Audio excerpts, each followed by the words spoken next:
we're going to get to this in a second, but let's hold that thought for now. And Amelia, you're next on my hit list here. So, what is the ESPEN ECFS? So that's European Society of Parenteral Enteral Nutrition, the European Society of Peds GI, and then the European CF Society definition of adequate nutritional status in a 2 to 18-year-old patient with cystic fibrosis to help answer the question of, is this an adequate BMI? This is a little laundry list of differential diagnoses for malnutrition in CF. I took out failure to thrive as terminology here. So I would break it down like you would for anybody else with malnutrition and go through the things. And you did do a good job of doing that, Simone. So starting with potential causes for insufficient intake.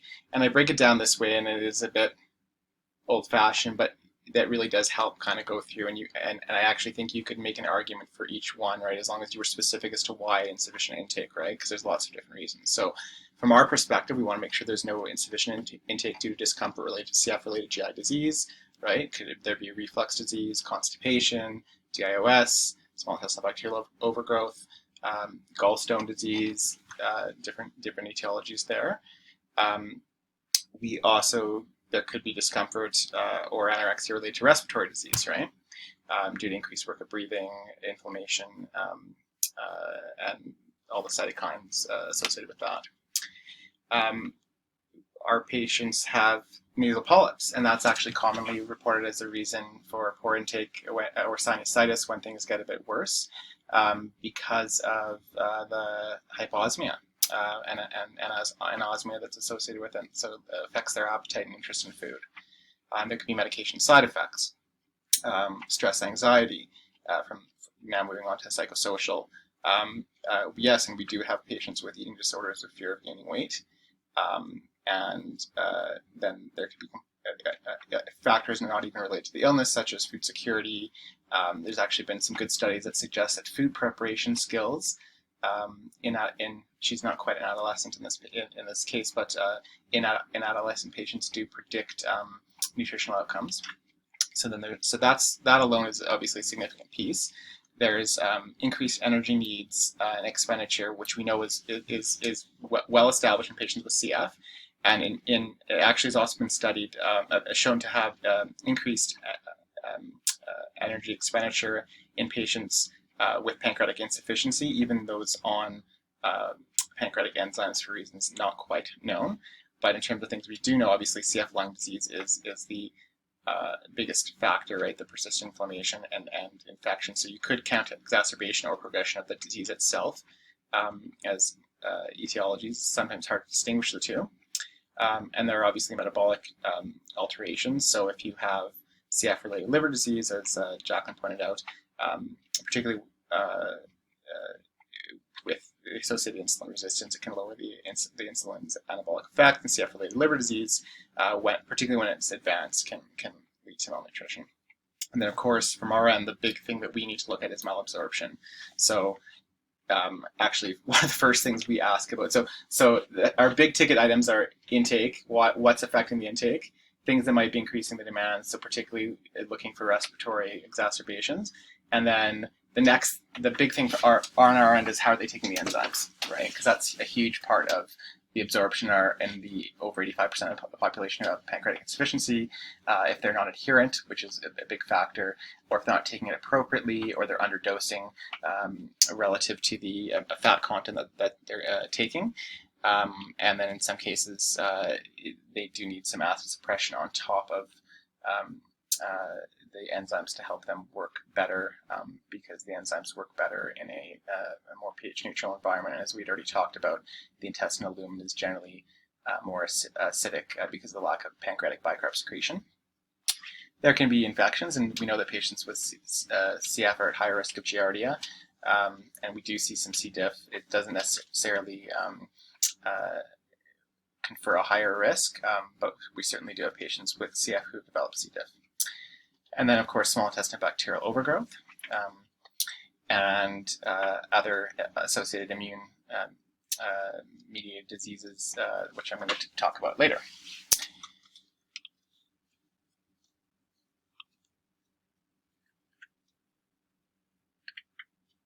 So this is another this is just another way of looking at it. This is using the I think it's the Becker article approach to malnutrition and dichotomizing things versus illness-related and non-illness related.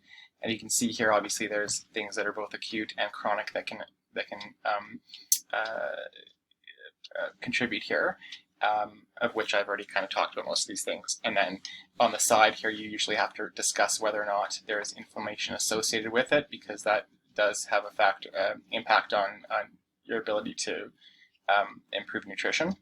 And chronic inflammation, both from a respiratory and a GI perspective, is obviously a huge issue here. And then all of these things together combine to lead to malnutrition through either one or multiple one of these mechanisms.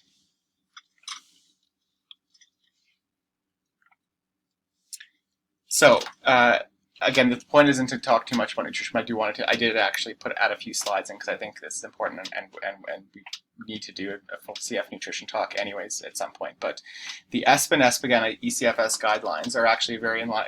I said this group because this is the most recent guidelines that came out, but this is actually widely accepted in North America as well by the CF Foundation and other groups, that the recommendations for indicators of adequate nutritional status are actually much higher, right? So while we wouldn't define these patients as malnourished by WHO criteria or some of the more recent definitions, our goal is actually for them to be above the 50th percentile. And I'll explain a bit about why that is. But the goals are aggressive, essentially because the weight, height, and nutritional status are independent risk factors for survival and lung function in CF. Okay, and that's a really important message to note. Okay, so what is the rationale for the recommendation? Well, I'm going to take you back to 1988 for a second, because this is a landmark study, and there's a Canadian flavor to this as well. So in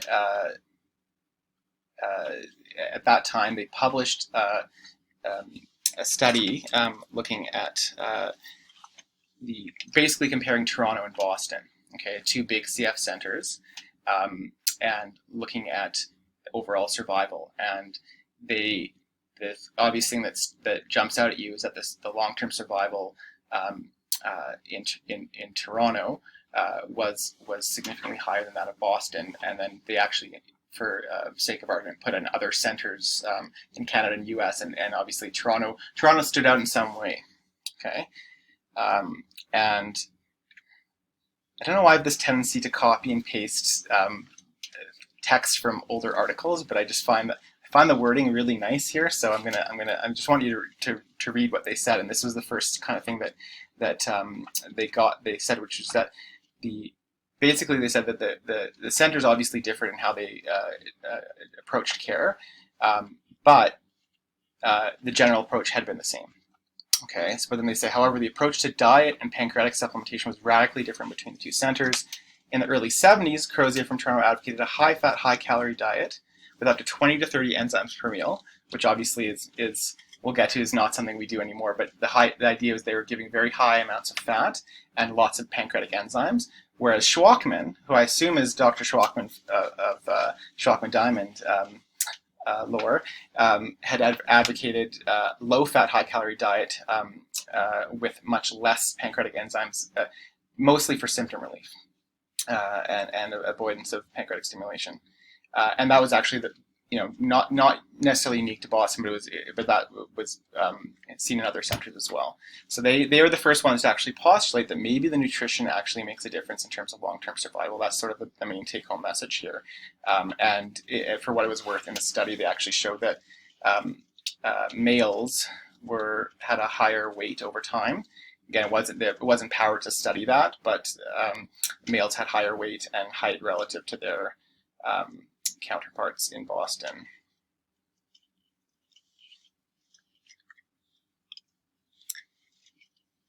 So this is another study, but basically since that time there have been a lot of studies that have shown an association between weight and BMI with long-term survival as well as FEV1.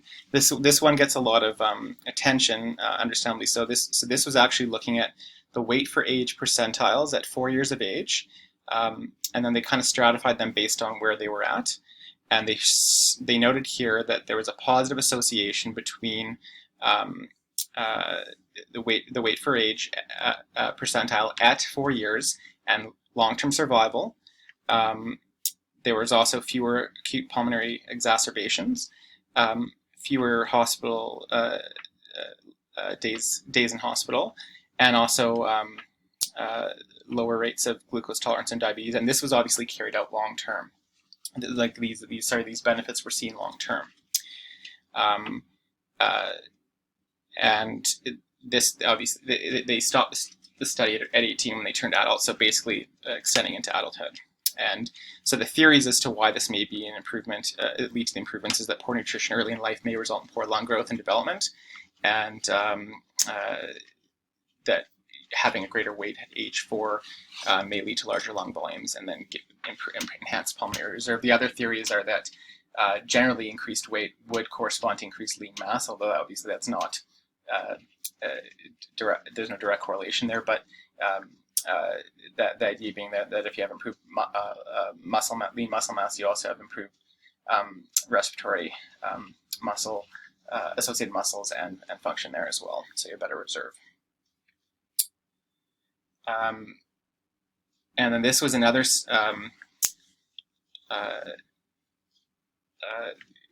report that came out in 2008. This is where most people adopted the BMI of 50th percentile as the gold standard, because they they cross-referenced the registry data on BMI percentiles, and then they with the FEV1 percent predicted, which is a commonly used and predictive aspect of your lung function that's routinely followed in the CF clinic. And you could see here that when the BMI, as the BMI percentile increases, obviously, you see that it correlates nicely with percent FEV1 predicted, and you see the benefits start to kind of plateau a little bit after 50th percentile. So there's probably not a lot of additional benefit of getting your BMI above there, but you can see that even as you increase upwards, you're getting an improvement in your FEV1. However, as many of you have probably already thought about this already, these are just associations, and what we don't really know is this cause or effect, right? Is it that patients who have better lung function do so and thus have better nutritional status for all the reasons we just talked about, right? Having better lung function means you have less energy requirements, or is it actually that improving your nutrition actually improves your lung function? So there's actually never, there probably, as far as I could find, there still have been no clinical trials actually to determine if a specific nutritional intervention at a BMI of say 10th percentile, 15th percentile will actually improve long-term lung function if you can improve their BMI. That being said, that still is the recommendation of all the foundations, right? So we grapple with that because we do have patients, for example, who have BMIs 15th percentile, like that patient, who have reasonable lung function. Their FEV1 is 90 to 100% predicted. They've been well, and perhaps there's a genetic tendency in the family that there are other patients that the mom and dad are relatively slender, and we're trying aggressively to add calories, and it's not actually leading to improvement in BMI. So there is still a struggle, but the bottom line is that there still have been obviously a lot of associations, and these are just a couple of many studies that have actually shown this. So it is still why we recommend a higher BMI percentile. So we're always pushing for weight gain.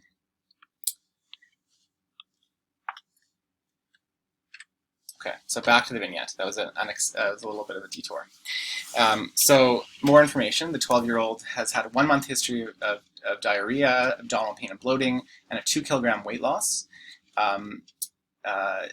the remainder review system wasn't that remarkable. I didn't write in here, but there no respiratory symptoms either, and no recent travel. The albumin on the blood work has now dropped to 28, and there's some iron deficiency as well. And if you go back in the history over the last 2 months, you note that they got a course of antibiotics for an acute pulmonary exacerbation. The FEV1 is actually now back to baseline, so again, fitting with this not likely being related to respiratory concerns. They were started on lansoprazole for gastroesophageal reflux disease, and they've been having more issues with they had been having more issues with constipation prior to this. So, Jacqueline, what are your thoughts as to what potential etiology could be contributing here? So there's a spectrum here that runs from dysbiosis all the way to small intestinal bacterial overgrowth, and but really the etiology is thought to be similar. Okay, so sorry, I'm going back to this slide again because I do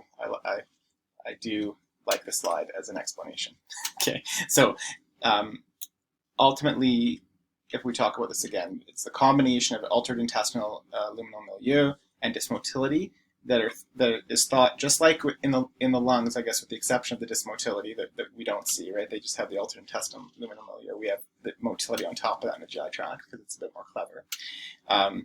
And so it's a combination of the two that leads to altered intestinal environment that's rife for inflammation and bacterial overgrowth. Okay, so if you recall again, so we're going through quickly. So gastric acid isn't being neutralized by the pancreatic bicarb, so you have a lower luminal pH, and we know that is thought to be a risk factor for altered bacterial growth, decreased antimicrobial protein activity, for example.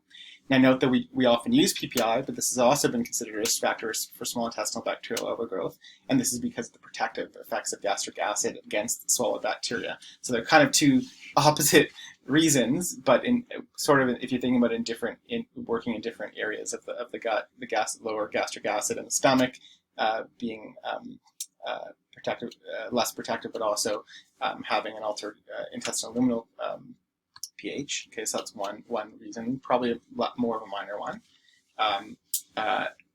Obviously, the big one is the mucus plugging, right? So you have the dehydration of mucosa because of altered bicarb and water secretion, and thus you also have altered mucin properties that these proteins in the mucus can't unfold properly, and so you have thick, inspissated mucus, which traps that bacteria, and then it just stays there because because it gets stuck in the crypts, and then also you get dysmotility that's leading to decreased mucus clearance, right? It's not being effectively swept away, right?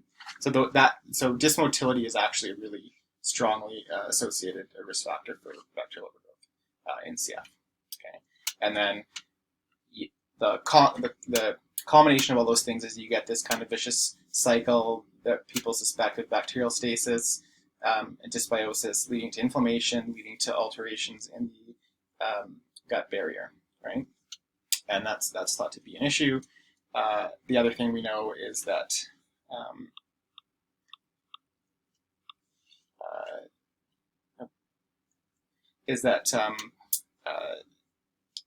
delayed small intestinal transit may be both a cause or an effect of dysbiosis. We know, for example, that animals that are germ-free or colonized with E. coli only have slower small intestinal transit than those who have normal flora, for example. So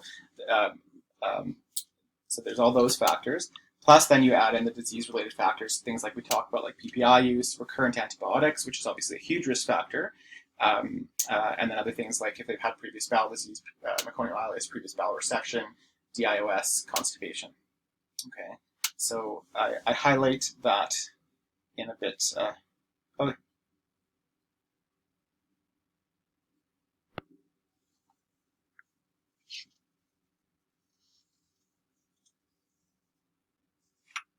It's a big problem. Estimates suspect that up to 50% of patients with CF have a small intestinal bacterial overgrowth at any given time. And like I kind of mentioned here's in sort of a list form some of the potential risk factors that have been linked to SIBO in patients with cystic fibrosis. And then very similar to that of small intestinal bacterial overgrowth in In the general population, the presentation can range from completely asymptomatic or non-specific signs or symptoms, such as bloating, flatulence, or abdominal pain, to more severe symptoms, right? So to go back to your question about whether or not it can cause protein-losing gastroenteropathy, well, not so. There is a entity that some people refer to as CF enteropathy, which I think is really just in a lot of ways as the severe end of the spectrum of this condition. But certainly it has been associated with hyperbilirubinemia. It's certainly not the most common presentation of SIBO in CF, but just like in the general population, it can be reported. Diarrhea, steatorrhea, because of if you recall. Bacterial competition for ingested nutrients, but also deconjugation of bile salts with resultant fat and fat-soluble vitamin malabsorption independent of their pancreatic excrement insufficiency. Weight loss, obviously, for those similar reasons, and fat-soluble vitamin deficiencies for the reasons we talked about. Interestingly, as you probably know, in the general population who get this, vitamin K deficiency is relatively rare because bacteria can produce vitamin K in the intestine, so that's not usually an issue. B12 deficiency has been reported on the account of intestinal bacterial consumption. There have also been reports of either decreases in folate or increase in folate, depending on the bacterial population. And of course, the dreaded D-lactic acidosis, which thankfully I don't think we've ever seen. I don't know if you've seen it, Dr. Nishida, but I haven't seen it in this population. But maybe to drag these points home. So let's look at so this is a lactulose hydrogen. We most often do lactulose hydrogen breath tests in our population. And I kind of tweaked it a little to make it more suggestive. So this is a pre-treatment breath hydrogen. Okay, so disregard this little blip here. Use this one because it might help you a little bit. Okay, so look here. Okay, and then this is the this is the post-treatment result, and I put it in a red line there. Okay, but this is now how we get it reported. We don't always get the graph. So so Amelia, why don't you tell me how you would describe the results of the pre and post-treatment tests? The pre-treatment test here is indicative of small intestinal bacterial overgrowth. Okay, so as you say, breath hydrogen tests measure exhaled hydrogen and or methane produced by bacterial fermentation after glucose or lactulose load. Okay, so these results of these tests and how you interpret them are based on the premise that one, the human body has no means of producing hydrogen or methane other than from intraluminal microbial fermentation. Okay, and then two, the oral-fecal transit time has shown to be about 90 minutes. Okay, so if you look at the guidelines, the most recent guidelines for small intestinal bacterial overgrowth testing by a breath test, they would consider a positive test to be a rise in the hydrogen from baseline by more than 20 parts per million within 90 minutes of the test starting and of the load, and or a rise in methane at any point in time above 10 parts per million. Okay. So if you look at the lactulose, for example, lactulose is not absorbed in the small intestine or digested to any degree unless there's intraluminal bacteria there. So you should not see a rise in the hydrogen within 90 minutes, presuming a normal transit time. Okay. With glucose, you do absorb glucose. So you actually just shouldn't really see a peak at all. You shouldn't see a rise in the hydrogen at all after glucose load because glucose is generally readily absorbed in the small intestine and doesn't make its way to the colon where the bacteria normally reside. Okay, so if you look at pre-treatment here, it would be considered a positive test because if you look at the baseline of 8 parts per million, that's why I kind of used it here. I changed it a little bit. So there is a rise to greater than 20 parts per million above the baseline, but even if you look within the 90-minute mark, you can see that it was already up to 40 parts per million, so there's a significant rise. This is a classic double peak, which used to be considered one of the main diagnostic criteria. It's no longer considered it, but if you see a double peak like that, that obviously increases your suspicion for it to be bacterial overgrowth, because that first peak should be when it enters the small intestine and the bacteria, and then the second peak is usually sustained from when it enters the colon. Okay. The post-treatment here, you can see, does not meet criteria for small intestinal bacterial overgrowth because there is no significant rise in the baseline hydrogen. Okay. If this was a glucose test, you would expect to see an increase in the hydrogen by greater than 20 parts per million within the first 90 minutes during the time that it's transiting through the small intestine, presumably because the bacteria within the small intestine are competing with you for absorption, and thus are fermenting early. Okay, does that make sense? Yeah. It's important to also include methane measurements because while it's not conclusive, there are some studies that suggest that patients with CF are more likely to be methane producers rather than hydrogen producers. So let me talk about what the potential confounding factors are. So obviously motility is the big one. That's what I want you to key in on. And so for lactulose, if you have an altered orocecal transit time, we can go either one of two ways, right? So if you have significant bowel resection, for example, complicated polymyelitis, or if you have malabsorption and things are moving through quicker, so you have a faster transit, so you're more likely to get a false positive if you get an early peak within the first 90 minutes because things have moved through too quickly, okay? And they've entered the colon, but it's being interpreted as potentially being related to the small intestine because you're looking at the time. Okay. On the other hand, if you have dysmotility, either due to delayed gastric emptying or small intestinal delayed transit, which have both been described in CF, then you have slower transit, and therefore you're more likely to get a false negative because things are moving through slower. Okay. On the side of the glucose, potential confounding factor is that there have been some studies suggesting that there is sometimes an unusually rapid uptake of glucose from the small intestine. So that would potentially give you a false negative if the small intestinal bacterial growth isn't right at the duodenum, if it's a bit more distally. Okay. That's still a potential limitation of glucose hydrogen breath testing in the general population anyways if you have a more distal small intestinal bacterial overgrowth. Okay? And in both tests, you can have false negatives due to, because it's the anaerobes that produce, that are the bigger fermenters here, so they have lower anaerobic counts, but you still have bacterial overgrowth. Frequent antibiotic use, as we discussed, right? It's hard to get a good test if you're going from antibiotic to antibiotic for an exacerbation, although if we're really worried, we've still seen bacterial overgrowth in patients who've just received antibiotics for other reasons, right?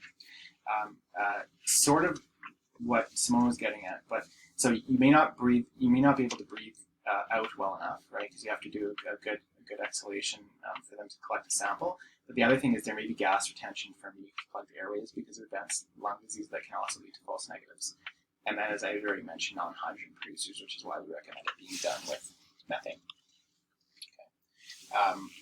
So this was a study. There aren't many studies about hydrogen breath testing in CF.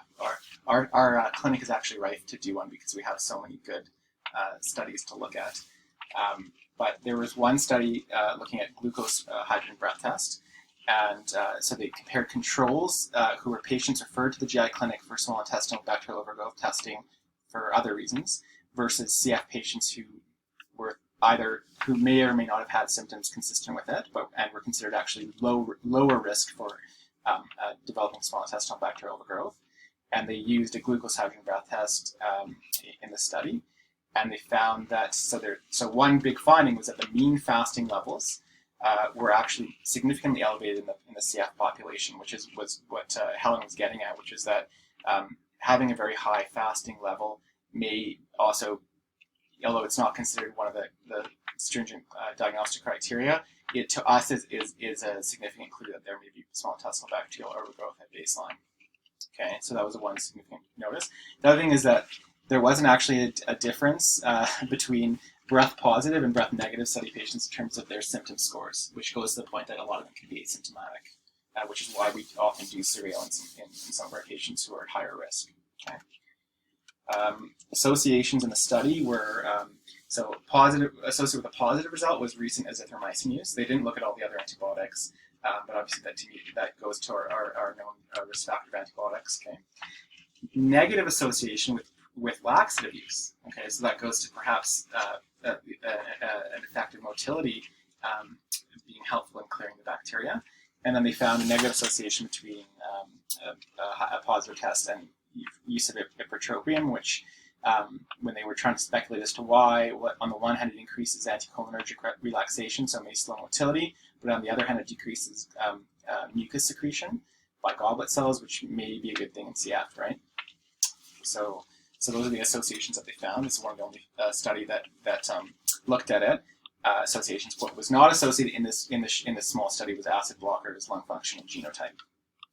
Okay. So breath hydrogen test is probably the best thing. Obviously, we also sometimes consider empiric trial of an antibiotic if we can't get breath hydrogen or other testing. And then there's the duodenal aspirate, which is still considered the gold standard, but obviously for practical reasons is not done in a lot of our patients. And increased concentration of bacteria being trapped in the adherent mucus layer may not be aspirated. So this is a potential pitfall of doing duodenal aspirates in our population, if most of them are hiding out within the crypts. Okay, and this is a photo courtesy of Dr. Machida. So let me go back to you, Jacqueline, right? Describe the endoscopic appearance.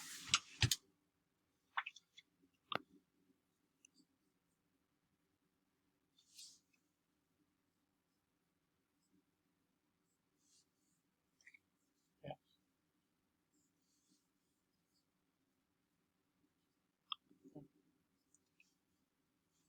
Yeah.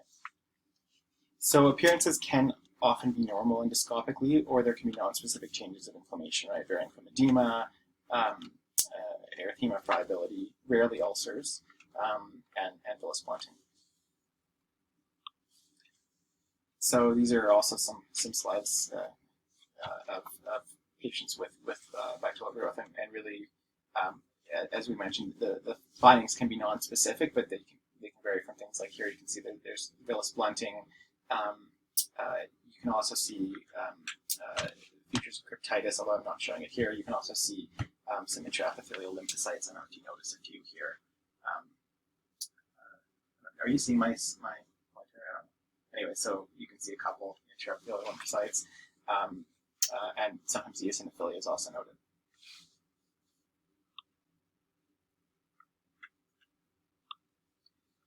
So in terms of management, similar to other patients, we would use antibiotics, right? These are some of the ones that have been recommended, similar to other patient populations. And this last piece I wanted to get is back to what Helen was discussing, and also an interesting study. So what they did was they took CF mice with CF model of mice, and then they treated them in 3 different ways, and they compared them to wild type non-CF mice, right? So lax refers to being provided with a colite, a solution resembling colite. The liquid is the untreated group, and then NAC is N-acetylcysteine, okay? And they treated them, and then otherwise they received the same diet. And what they found was, so you can see on the graph on the left, so this is fancy stuff that I don't understand as well, but so they used fluorescence to determine as a surrogate measure of small intestinal motility, and you can see there that the small intestinal transit was significantly improved in the group getting colite, right? Which is not considered a stimulant laxative; it's just an osmotic laxative, right? And it's significant to the point where it's significant from the other 2 groups, and it's also reaching similar findings as that in the wild type group. Okay, so that was one big finding. When you looked at the histologic changes in the second graph, you can see that both the laxative group and the NAC group had significantly narrower crypt lumens compared to the untreated group. So if you think about that, the untreated group is more likely to have thick mucus plugs filling the crypts and causing some distension. So there was less distension, presumably because of that. But then in the third side, when you look at the third graph, when you look at the bacterial load, there was a significant improvement in the laxative group in reducing bacterial load. and it was significantly better than that seen with NAC alone. So it's really interesting study, and that goes to that point that when we have patients with small intestinal bacterial overgrowth, sometimes they're having diarrhea, but once we get them out of it, it may seem counterintuitive, but we're very much on ways to improve motility, and so osmotic laxatives have been used, and then from our clinic experience, we have also used prucalopride or other laxatives for this purpose. Briefly, so there's no clear recommendation of probiotics. There's been a lot of study, but not a lot of high-quality, large, randomized controlled trials in this matter. One systematic review showed benefits of probiotics on things like fecal calprotectin, pulmonary exacerbation risk, whereas others found very limited, low-quality evidence or were negative studies. Okay, CFTR modulators really have we know their effects on lung function, but we also know that their effects on the intestinal milieu are also going to be helpful in the long term as well. So they can help improve proximal intestinal pH and promote a more healthy microbiome, as exhibited in this small case series of patients in Australia who were started on ivacaftor, which is a CFTR modulator used for patients with specific gene mutations. You can see the fecal calprotectin at baseline was significant and did improve post ivacaftor. They did a assessment of various different bacteria, but the one that actually was significantly improved in all patients was Enterobacteriaceae. And then they actually then showed a correlation between the degree of Enterobacteriaceae and calprotectin, which in sort of a roundabout way shows that if you alter your bacterial flora in patients with potential overgrowth of certain bacteria, you may improve intestinal inflammation. So again, just going back to that point of potential benefits we're going to see with CFTR modulators in the future. Going on to immune-mediated bowel disease. Okay, we're limited to studies looking at prevalence of these diseases in CF and then comparing them to that of the general population. Okay, but interestingly, there was one study back in the early 90s which showed where basically they asked for data from 49 different centers, and they asked them how many CF patients they care for, how many have IBD, and details about their diagnosis. And they got data from those centers that cared for 11,321 patients, and there were 28 reports of patients with IBD, 25 of whom had Crohn disease. And so the prevalence was calculated to be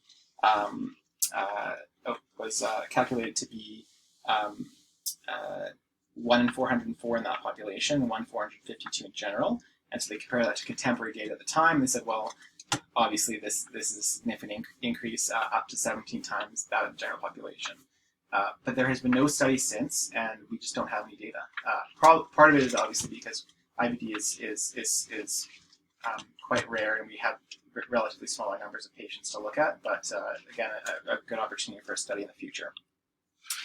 Celiac disease, there was a study in Scandinavia that showed that the prevalence was 1 in 83, which compared to their prevalence at the time was thought to be about 2 to 3 times higher.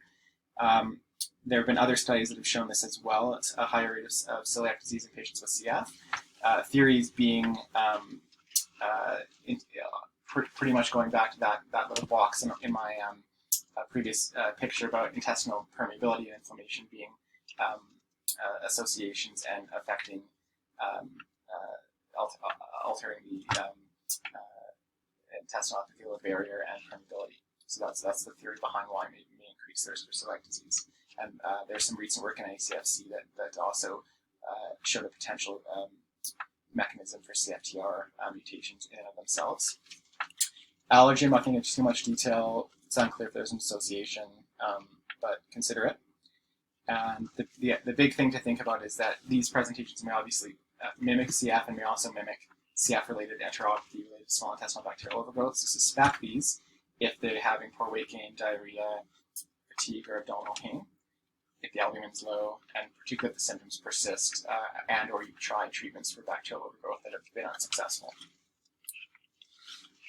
There are challenges in diagnosis of celiac disease and IBD because, like I said, it may be difficult to discern from enteropathy related to bacterial overgrowth and dysbiosis.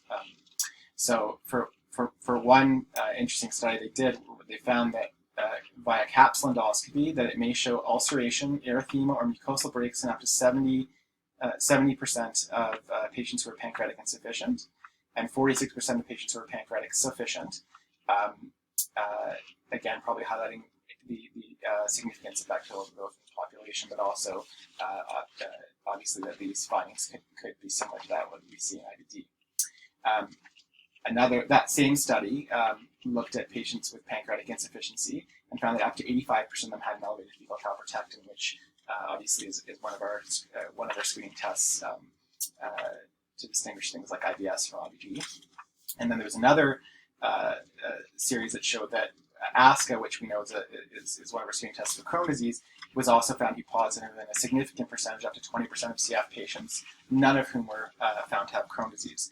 And there's lots of theories, again, as to why these patients may be seropositive, including exposure to fungal organisms through the gut or through the lungs, and or nonspecific immune dysregulation.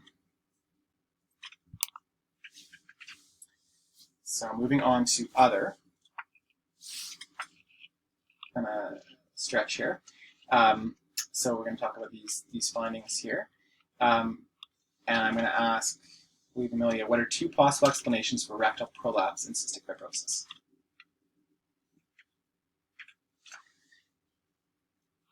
So rectal prolapse was historically very common, obviously, and the theory, it was thought to be related to constipation and or malnutrition, right? Both being significant issues.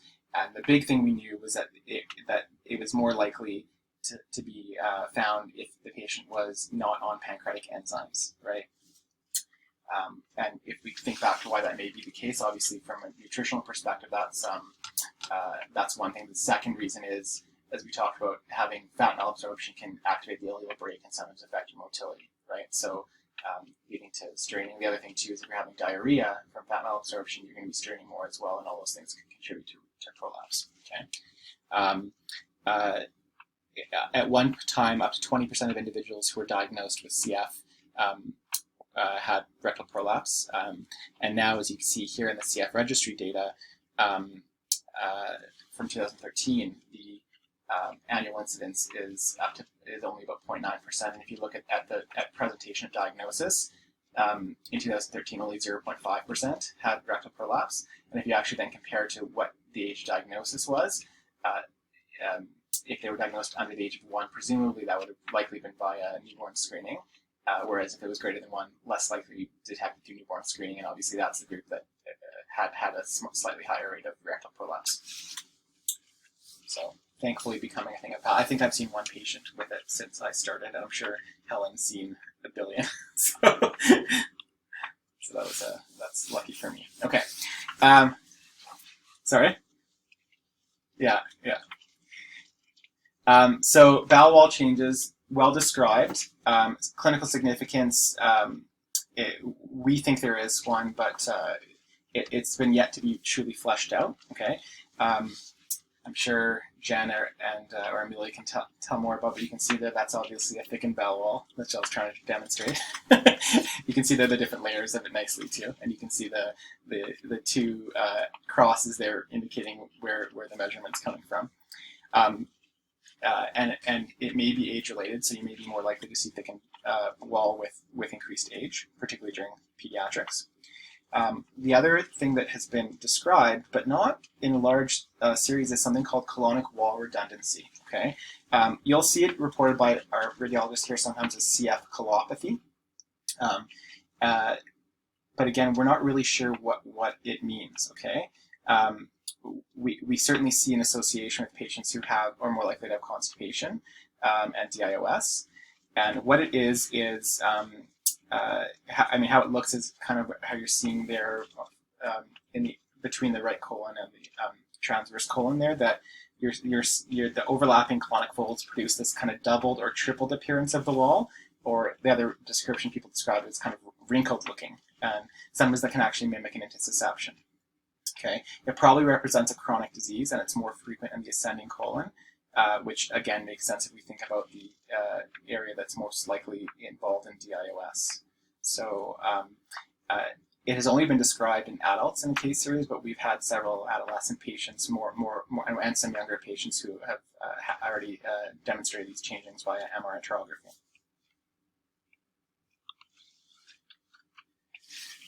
Moving on to cancer. So digestive tract cancer risk in CF, it is significant. I want to talk a bit about it, even though it's likely not going to affect our pediatric cohort. Okay, this is the US data. There's two registry data. This is the most recent one, looking at 20 years of data, and you can see they break down the cancer type, and they determine the number that were observed over that time on the left side in the second column.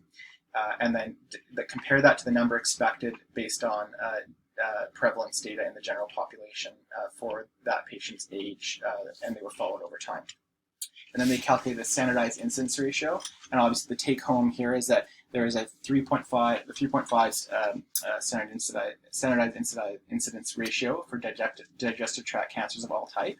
And then if you break it down, there's a significant increased risk for all of them, including biliary tract cancer, but small intestine and colon obviously are the most concerning ones, with colorectal being more concerning because of its overall risk. So you can see that absolute numbers over this time are actually relatively low, but as a relative risk, it is significant. Okay. And what they found in this study was there was a higher frequency of cancers in the right colon compared to that of the general population in this limited data. Further breaking it down by age, you can see that there were only 3 cases reported in the pediatric age range, but that represented a 23.2 standardized incidence ratio. But the other big take home here is that greater than 70% of bowel cancer is diagnosed under the age of 50, which was an important finding, because if you compare that to colorectal cancer in the general population, 80% are diagnosed over the age of 55, right?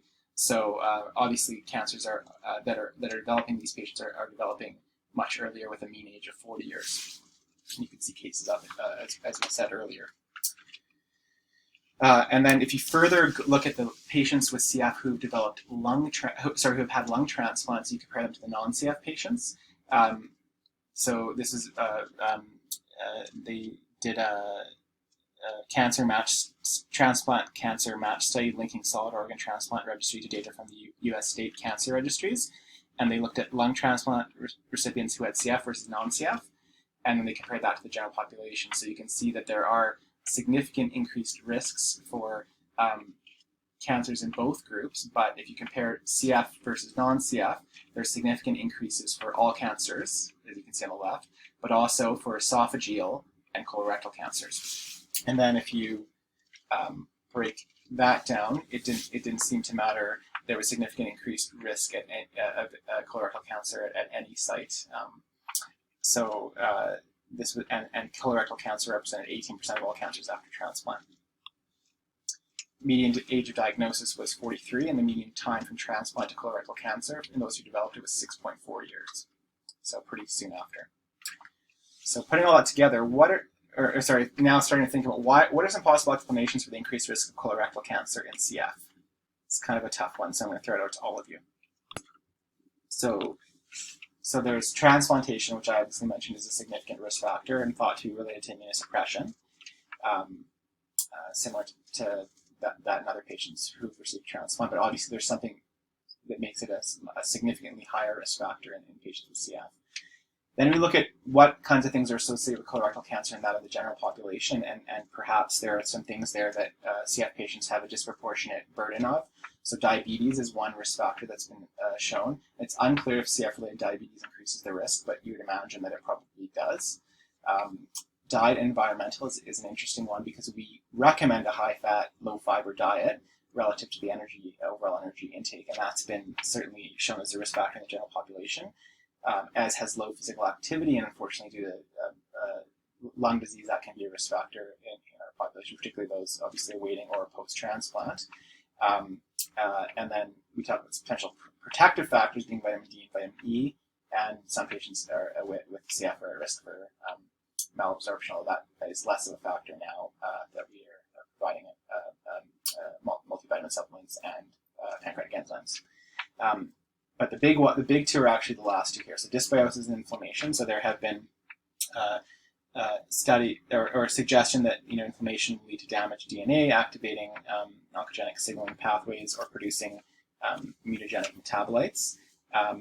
And so certainly that has been shown. We obviously know in general that inflammation left unchecked is probably not a good thing anywhere in the body. And then this last piece, which is really actually quite interesting, which is CFTR in and of itself as a risk factor for cancer. So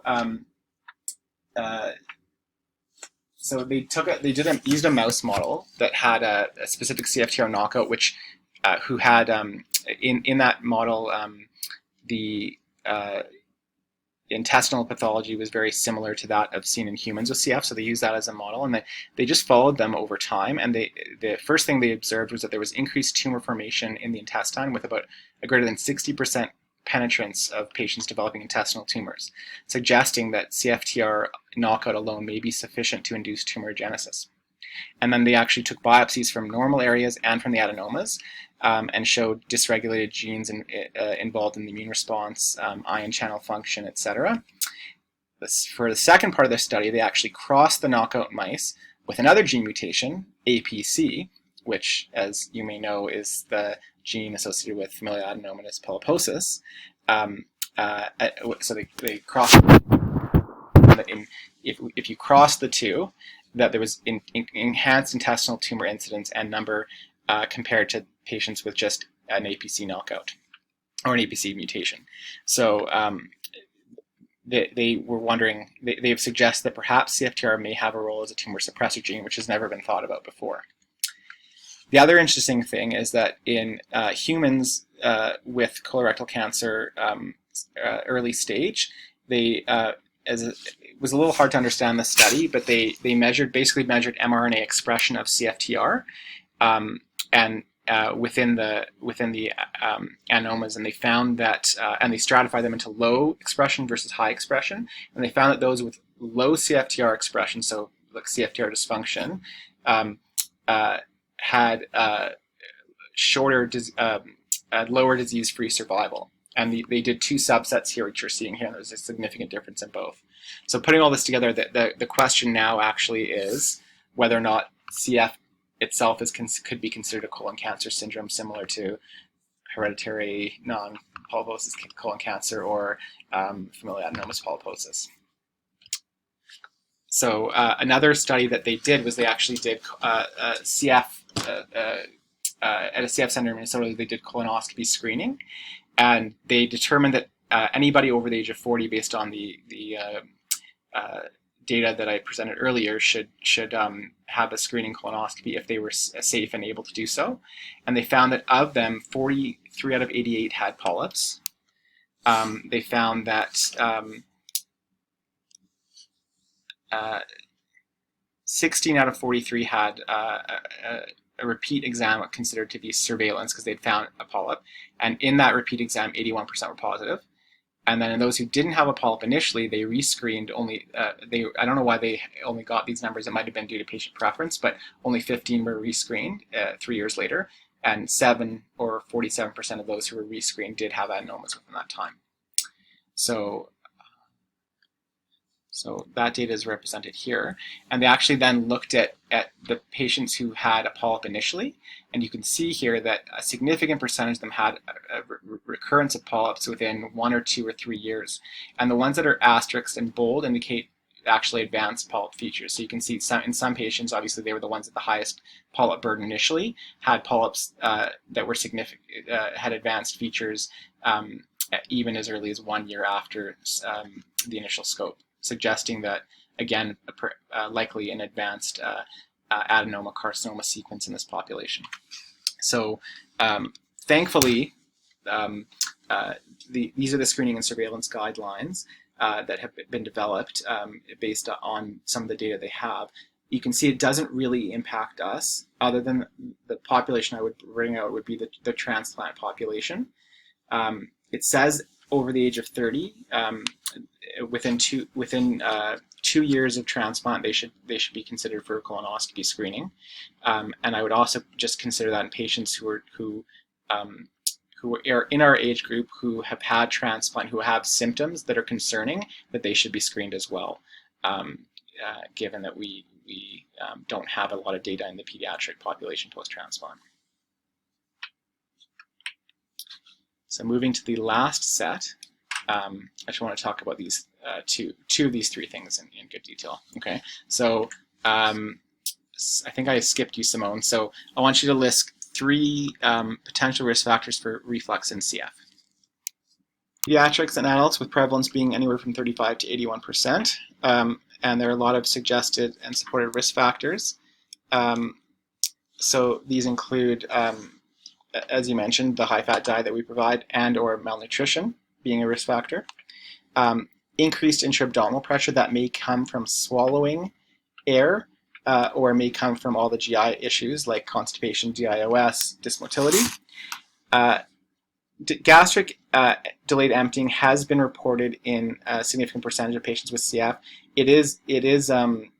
There have been some mixed results in the CF population in general, but suffice to say, obviously, it can be a contributing factor.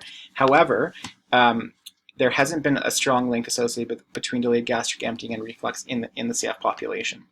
So some medical management strategies suggest prokinetics or medicines that will help promote gastric emptying, but there isn't a lot of evidence to support that other than the theoretical benefit.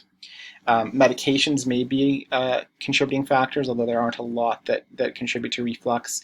And then the way that we feed patients, often patients who are G-tube fed are being provided with overnight continuous feeds, and that can certainly be a risk factor as well for reflux.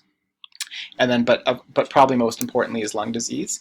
And this was a study that looked at high resolution manometry, and it showed, you can see there a pronounced inspiratory negative pressure as evidenced by a decreased esophageal pressure, which leads to an increased gastroesophageal pressure gradient, knowing that the gastric pressure was similar in both groups.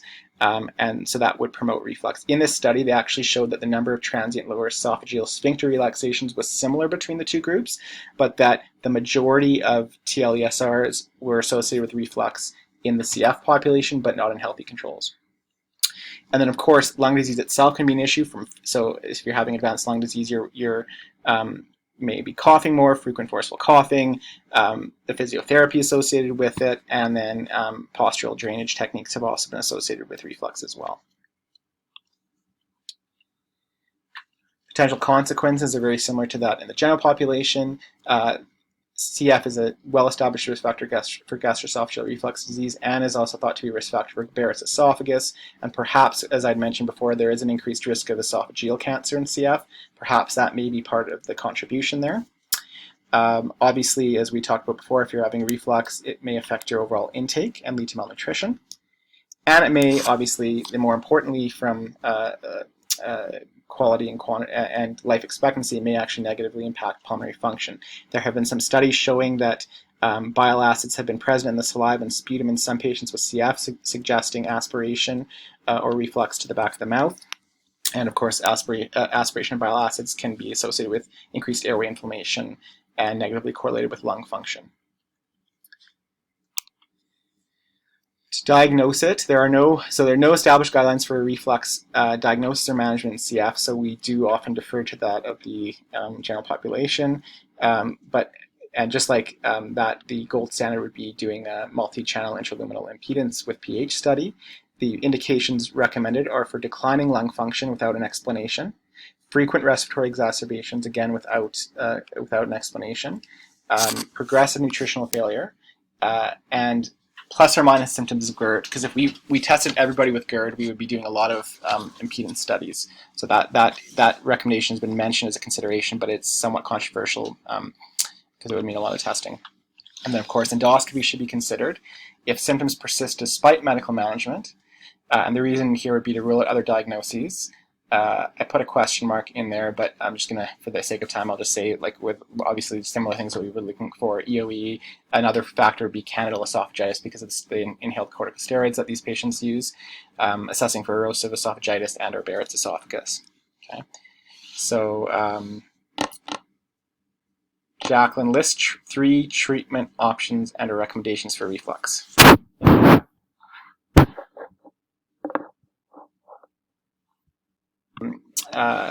Diet, lifestyle, always. So you said diet from a foreign, but also again avoiding certain foods that may trigger symptoms, like spicy foods, fatty foods, chocolate, peppermint, caffeine. Smoking is obviously less of a is something that we're already recommending for other reasons, and the vast majority of patients aren't doing.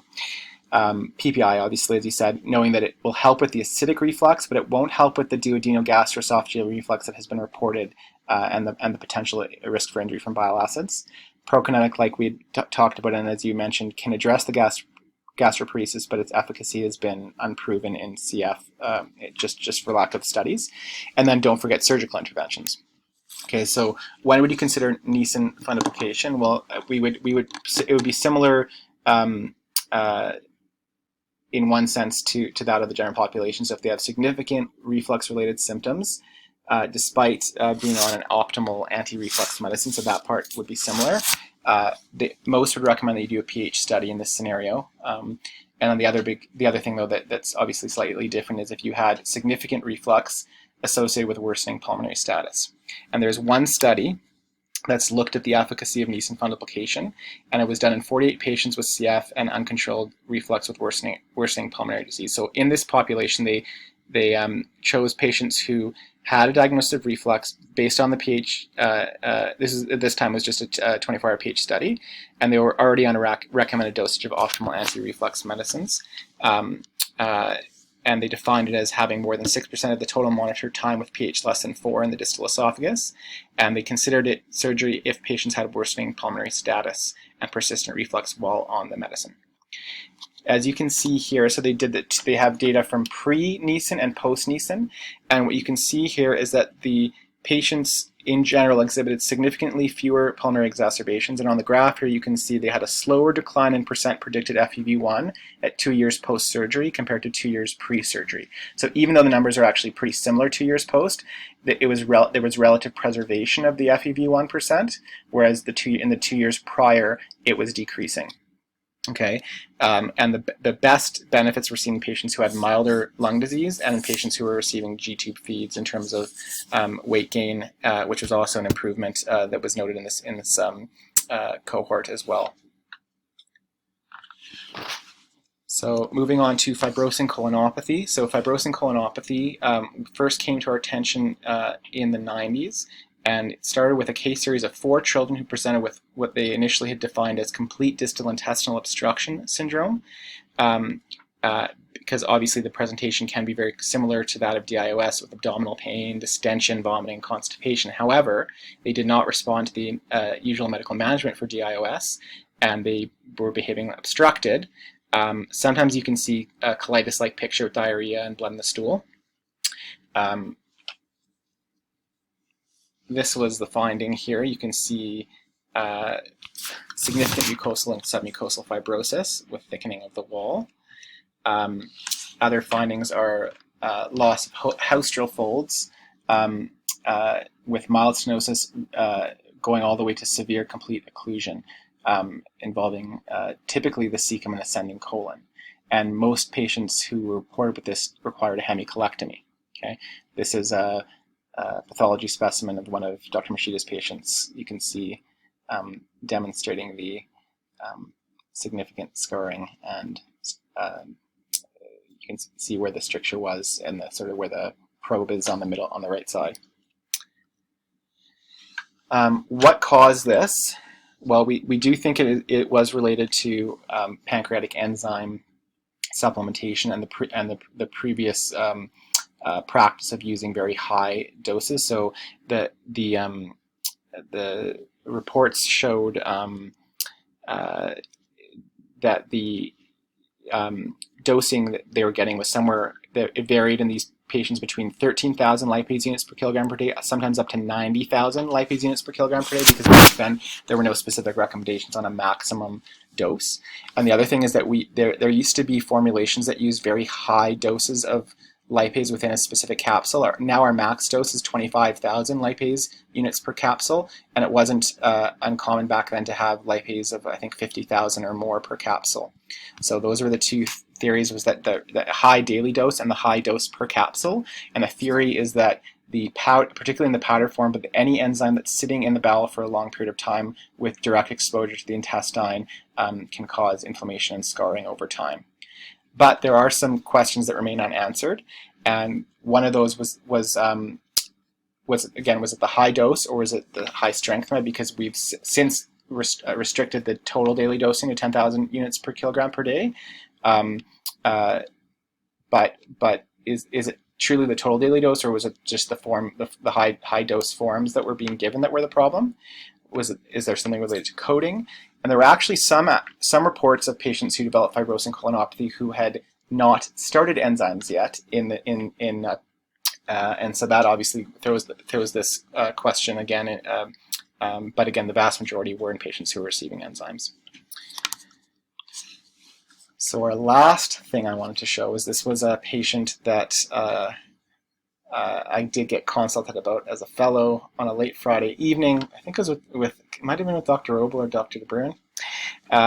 And it was a patient with F508 deletion and M1101K genotype. So that's typically associated with pancreatic insufficiency, who presented with severe acute abdominal pain and distension.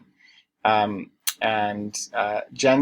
this patient was in the south, and it was seen and emerged there. X-ray was done. We looked at it, and GenSurg had assessed this patient, and so this was likely DIOS, but transferred to ACH for further management. And then we got this consult late Friday evening, and this patient, he appeared quite unwell. He was febrile by the time of arrival and had a tense abdomen. So what do you think may be going on here?